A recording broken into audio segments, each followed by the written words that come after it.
The story of Julius Caesar. The story begins in ancient Rome. The streets are full of excitement because Julius Caesar has just returned from a great victory. He defeated his former ally, Pompey, in a civil war, and now he is the most powerful man in Rome.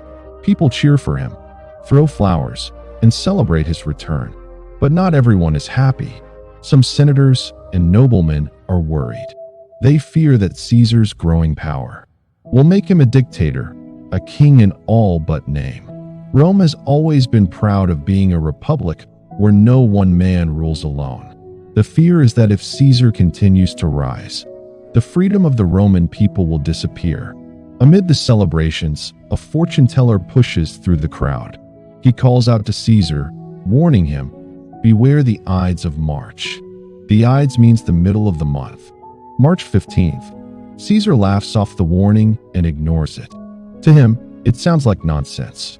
Among those worried about Caesar's power is Cassius, a senator. Cassius has always been jealous of Caesar. He thinks Caesar is no better than the rest of them and doesn't deserve to rule Rome like a king. But Cassius knows he cannot act alone. He needs support, so he turns to Brutus. Brutus is different from Cassius. He is noble, thoughtful, and genuinely loves Rome. Brutus is also one of Caesar's closest friends, which makes him the perfect person to lead a rebellion.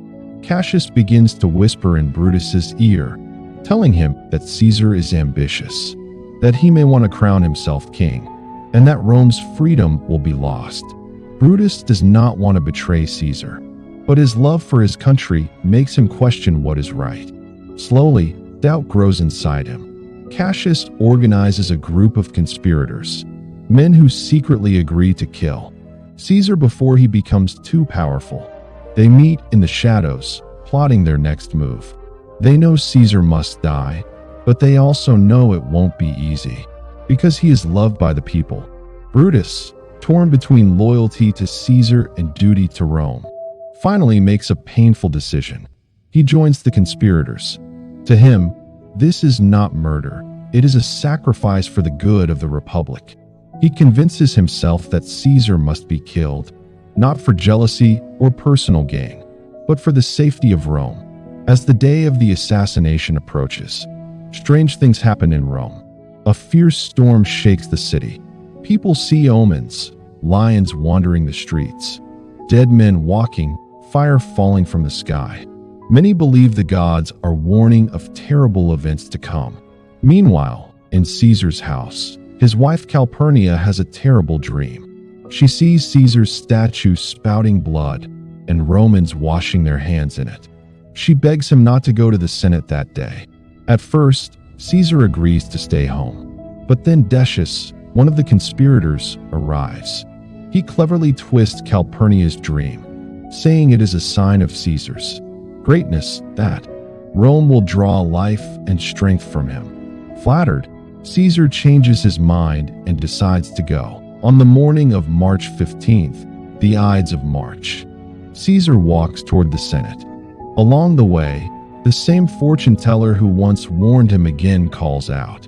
Caesar mocks him, saying, "The Ides of March have come." The fortune teller replies, "Yes, but not gone." Caesar dismisses him and enters the Senate building. Inside, the conspirators surround Caesar, pretending to plead for mercy for a friend. Suddenly, they draw their daggers and stab him. One after another, they plunge their knives into him. Finally, Brutus, the man Caesar trusted most, delivers his blow. Caesar, shocked and heartbroken, falls beneath the statue of Pompey, his former rival. With his death, the Republic is stained with blood. The conspirators shout, "Liberty! Freedom!" believing they have saved Rome. But outside, the city is in chaos. People scream and run, not knowing what has happened. To calm the people, Brutus steps forward. He speaks honestly and plainly. He tells the citizens that Caesar was ambitious, and that ambition would have destroyed their freedom. He explains that Caesar's death was necessary, though painful, even for him as Caesar's friend. The people listen and seem to agree. Brutus's honesty wins their trust. After Brutus leaves, Mark Antony, Caesar's loyal friend, is allowed to speak at the funeral. Antony is clever. He does not openly insult the conspirators at first. Instead, he speaks with irony. He calls them honorable men, but each time, his words drip with sarcasm. Slowly, he plants doubt in the people's hearts. Then Antony reveals Caesar's will, which leaves gifts of money and land to the Roman citizens. He also shows Caesar's stabbed cloak, lifting it to reveal the holes made by each dagger. Finally, he points to Caesar's body, covered in wounds. The crowd erupts with anger. Their love for Caesar turns to rage against the conspirators. A riot breaks out. Mobs storm the streets, setting fires and attacking anyone connected to the assassins. Rome descends into chaos. With the city burning, the conspirators flee. Brutus and Cassius raise armies to fight against Antony and Octavius, Caesar's adopted son and heir. Together with a man named Lepidus, Antony and Octavius form the Second Triumvirate, a powerful alliance that controls Rome.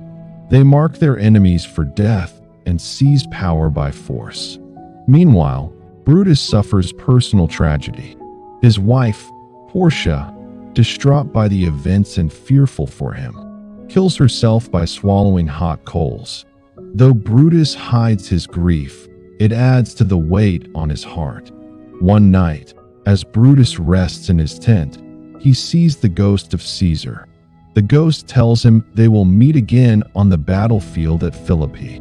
Brutus, shaken, knows his fate is sealed.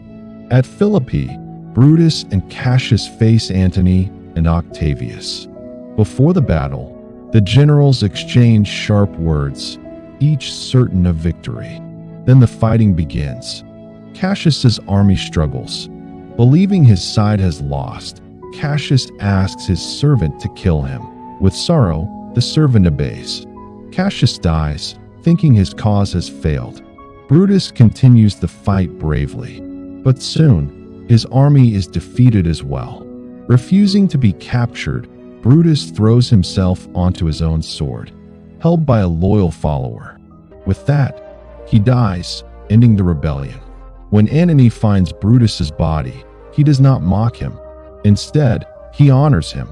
Unlike the others, Antony says, Brutus acted not out of jealousy or greed, but out of love for Rome. Brutus truly believed he was doing the right thing, even though it led to tragedy. With Brutus dead, Antony and Octavius stand victorious. But Rome has been forever changed. The dream of the Republic is gone, and soon Octavius will rise as the first emperor of Rome. The story of Julius Caesar is not just about one man's death, it is about ambition, loyalty, betrayal, and the price of power. Caesar is killed by those he trusted most. Brutus, torn between friendship and duty, destroys himself in the process. Antony, with clever words, turns the tide of history. And Rome, once proud of its freedom, slips into the hands of emperors. It is a tale of warnings ignored, friendships broken, and choices that cannot be undone. In the end, everyone loses: Caesar, Brutus, Cassius, and even the Republic they claim to protect.